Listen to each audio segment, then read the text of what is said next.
समय यानी वक्त की ज़रूरत के हिसाब से अगर हम भाषा एडॉप्ट नहीं करते हैं तो हमें किन किन परेशानियों का सामना करना पड़ सकता है या हम आज भी कर रहे हैं, उसकी एक बेहतरीन मिसाल निकाहनामा है।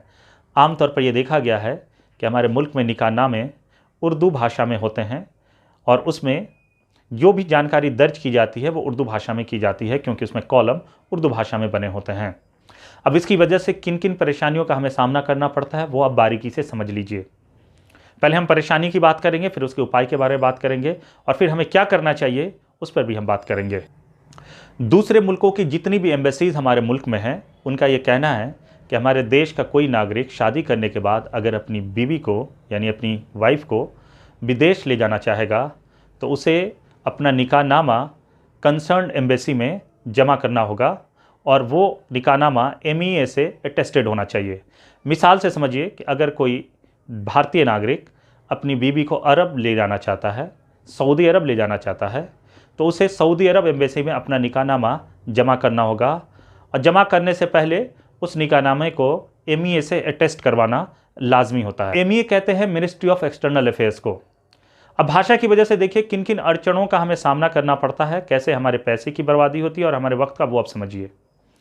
जब आप एम्बेसी में निकाहनामा जमा करते हैं तो एम्बेसी की डिमांड होती है कि आपका निकाहनामा उस भाषा में होने चाहिए जिस भाषा को एम्बेसी समझती है।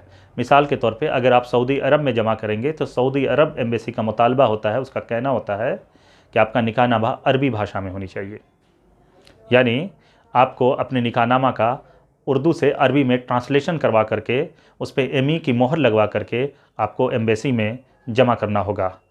बात यहीं ख़त्म नहीं होती है। जब आप MEA में जमा करते हैं तो ME का कहना है कि आपका निकाहनामा अंग्रेज़ी में होना चाहिए, यानी आपको अब अपना निकाहनामा अंग्रेज़ी में भी ट्रांसलेशन कराना पड़ेगा। लेकिन ट्रांसलेशन से रिलेटेड बारीकी को भी समझ लीजिए।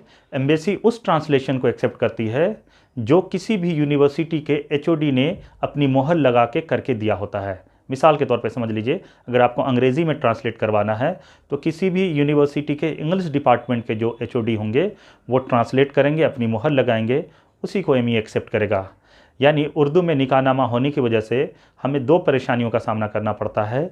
एक तो एम्बेसी के हिसाब से हमें ट्रांसलेट करवाना पड़ता है, प्लस MEA के हिसाब से करवाना पड़ता है। ये तो रही बात कि अपनी वाइफ को हम विदेश ले जाना चाहते हैं, तब इन तरह की परेशानियों का हमें सामना करना पड़ता है।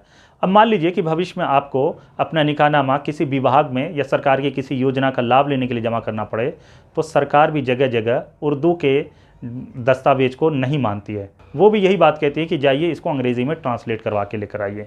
यानी भविष्य में इस बात का अंदेशा है कि उर्दू में निकाहनामा होने की वजह से आपको जगह जगह ट्रांसलेशन वाले झमेले का सामना करना पड़ेगा। अब इसके उपाय के बारे में हम बात कर लेते हैं।